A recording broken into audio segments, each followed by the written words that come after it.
Direction la Catalogne ce matin où les gens votent, je vous dirais, depuis à peu près 3 heures maintenant. Et vous le voyez sur les images, ils sont nombreux à répondre à l'appel. Des élections, vous en avez parlé aux nouvelles, des élections régionales anticipées qui ont des airs de référendum. Alors, c'est une question importante qui est débattue aujourd'hui. On va tout de suite en parler avec Olivier Arbourmas, notre collègue qui est là-bas, qui suit ça. Vous vous souvenez, Olivier avait fait la cavale écossaise lors du vote en Écosse. Il le fait maintenant pour la Catalogne. Bonjour, Olivier. Bonjour. Comment se déroule la journée jusqu'à présent? On voit sur les images qu'il y a beaucoup de monde qui se sont déplacés, qui se déplacent pour aller voter. Oui, voilà.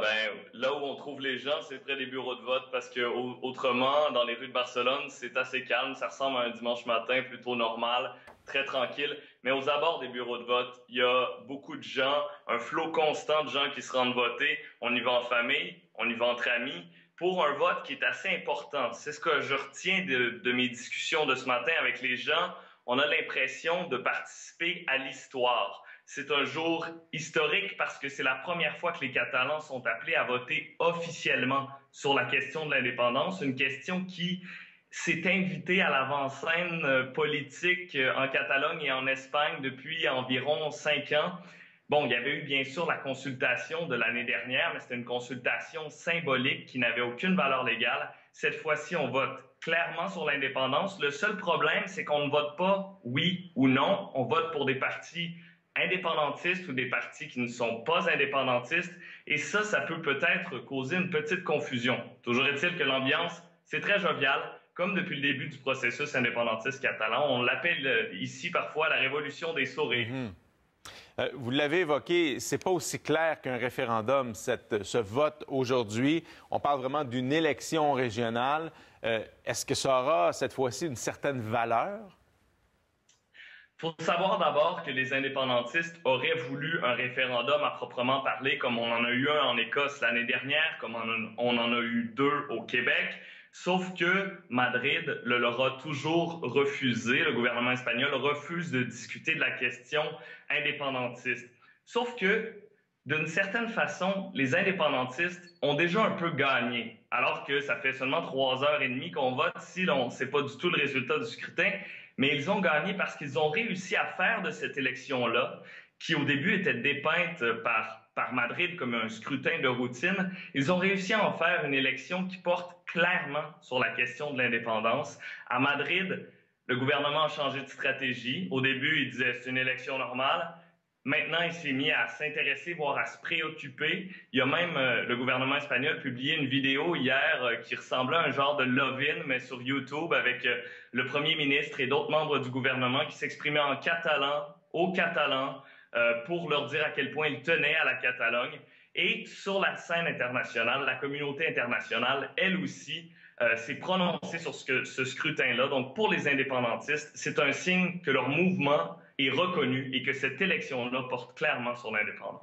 Bon, les indépendantistes sont donnés favoris là, dans les derniers sondages. Advenant qu'ils remportent l'élection d'aujourd'hui, la prochaine étape, c'est quoi? Ça va dépendre du type de victoire qu'ils signent.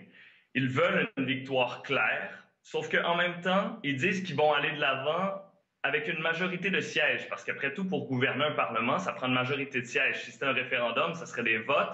Là, c'est des sièges. Sauf que s'ils n'ont pas une majorité de votes, ça pourrait miner leur crédibilité, notamment sur la scène internationale. Toujours est-il qu'il n'y aura pas de nouveaux pays demain matin. Lundi, le 28 septembre, la Catalogne ne sera pas un pays, même si les indépendantistes signent une victoire claire.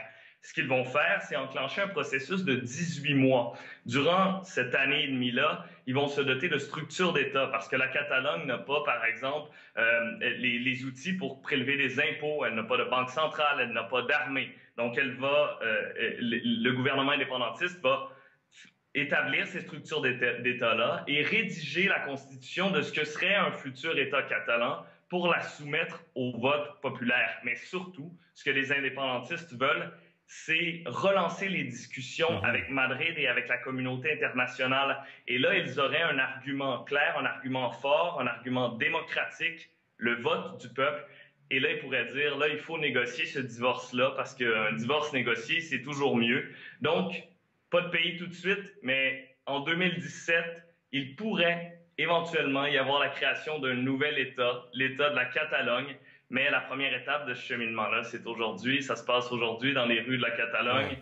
C'est le vote. En terminant et rapidement, Olivier, vous avez parlé à Artur Mas un peu plus tôt cette semaine, le leader des indépendantistes. Dans quel état d'esprit il se trouvait?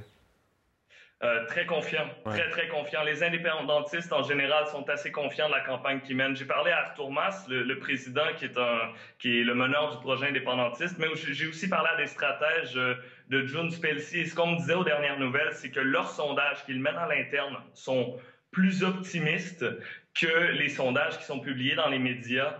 Et selon eux, ils vont remporter une claire majorité au niveau des sièges, mais également plus de 50 au niveau des votes. Et ça, pour la reconnaissance internationale, ça serait vraiment un signe clair que les Catalans veulent l'indépendance. On va continuer de suivre ça toute la journée sur ICRDI. On devrait attendre les résultats en milieu d'après-midi, heure du Québec, là. Donc en fin de soirée chez vous en Espagne, Olivier Arbour-Mas. Merci beaucoup d'avoir fait le point avec nous. Merci, Martin. Bonne journée.